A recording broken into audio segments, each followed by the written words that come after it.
আসন্ন টি-20 বিশ্বকাপ নিয়ে শুরু হয়েছে নতুন এক অনিশ্চয়তা। বিশ্বকাপের সপ্তাহখানেক বাকি থাকলেও ভারতে খেলতে আসা নিয়ে বেঁকে বসেছে অস্ট্রেলিয়া, ইংল্যান্ডের মতো বড় দলগুলো। আর এমন পরিস্থিতিতে বিশ্বকাপ আদৌ হবে কিনা তা নিয়ে রয়েছে বড় ধোঁয়াশা। তবে কি সেই কারণ যার জন্য ভারতে বিশ্বকাপ আয়োজন নিয়ে বেঁধেছে শঙ্কা, সেটাই শুনবো প্রতিবেদনে। টি-20 বিশ্বকাপকে ঘিরে একের পর এক অনিশ্চয়তা যেন লেগেই চলেছে, যার শুরুটা হয়েছিল বাংলাদেশের বিশ্বকাপ ম্যাচ খেলতে ভারতে না যাওয়ার ঘটনা থেকে। যদিও সেই অনিশ্চয়তা কাটিয়ে টাইগারদের বাদ দিয়েই বিশ্বকাপ আয়োজনের চিন্তা করেছে আইসিসি, তবে আইসিসির এমন আচরণে বেঁকে বসতে পারে পাকিস্তানও। বাংলাদেশকে বাদ দেওয়ার ঘটনার প্রতিবাদ জানিয়ে বিশ্বকাপ থেকে নাম উঠিয়ে নিতে পারে পাকিস্তান। এমনকি গুঞ্জন রয়েছে বিশ্বকাপে খেললেও ভারতের বিপক্ষে ম্যাচ বয়কটের ডাক দিতে পারে বাবর আজম, শাহিন শাহ আফ্রিদিরা। সেই শঙ্কার মেঘ যখন আরো বেশি ঘনীভূত হচ্ছে, তখন নতুন আরেক বিপদের মুখে পড়েছে আইসিসি। নতুন বিপদটাও সেই ভারতকে ঘিরেই, যেখানে খেলতে আসার সিদ্ধান্ত নিয়ে নতুন করে ভাবছে ইংল্যান্ড, অস্ট্রেলিয়ার মতো প্রভাবশালী ক্রিকেট বোর্ডগুলো।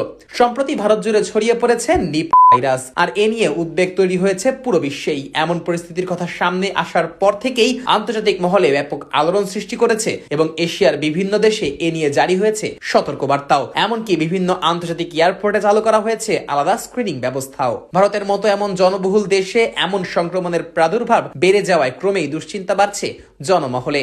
আর তাই তো আসন্ন টি-20 বিশ্বকাপকে ঘিরে উদ্বেগের মাত্রাটাও বেড়েছে বেশ অনেকটাই। এবার সেই উদ্বেগের ব্যাপারটাই সামনে এনেছেন খোদ অস্ট্রেলিয়া সরকার। শুক্রবার দেশটির স্বাস্থ্যমন্ত্রী মার্ক বাটলার জানান, ভারতের এমন পরিস্থিতি বেশ গুরুত্বের সাথে পর্যবেক্ষণ করছে দেশটির সরকার। যদিও ভারতের পক্ষ থেকে দাবি করা হয়েছে পরিস্থিতি তাদের নিয়ন্ত্রণের মধ্যেই আছে, তবে অস্ট্রেলিয়ার স্বাস্থ্যমন্ত্রীর দাবি এই ইস্যুকে কেন্দ্র করে তারা কোনো ধরনের ঝুঁকি নিতে চায় না। আর এমনটাই যদি হয়, তাহলে ভারতের মাটিতে অস্ট্রেলিয়ার খেলা নিয়ে বাড়তে পারে বেশ বড় এক জটিলতা। এর আগে পাকিস্তানের বিভিন্ন গণমাধ্যমের সূত্রে জানানো হয়, ভারতে উদ্ভূত এই স্বাস্থ্য পরিস্থিতির কথা বিবেচনায় রেখে দেশটিতে খেলতে আপত্তি জানিয়েছে ইংল্যান্ড ক্রিকেট দল। যদিও পাকিস্তানের গণমাধ্যমে প্রকাশিত সেই খবর নিয়ে আনুষ্ঠানিক কোনো বিবৃতি প্রদান করেনি ইংল্যান্ড ও ওয়েলস ক্রিকেট বোর্ড। তবে খেলোয়াড়দের নিরাপত্তা ইস্যুকে সবসময় বেশ গুরুত্বের চোখে দেখে ক্রিকেট অস্ট্রেলিয়া কিংবা ইংল্যান্ডের ক্রিকেট বোর্ড। এর আগেও আন্তর্জাতিক ইভেন্টগুলোতে নিজেদের ম্যাচ নিয়ে কঠিন সিদ্ধান্ত নিতে এক বিন্দুও পিছপা হয়নি দুদেশের কোনো বোর্ডই। তাই বর্তমান পরিস্থিতিতে তারা যদি ভারতে খেলতে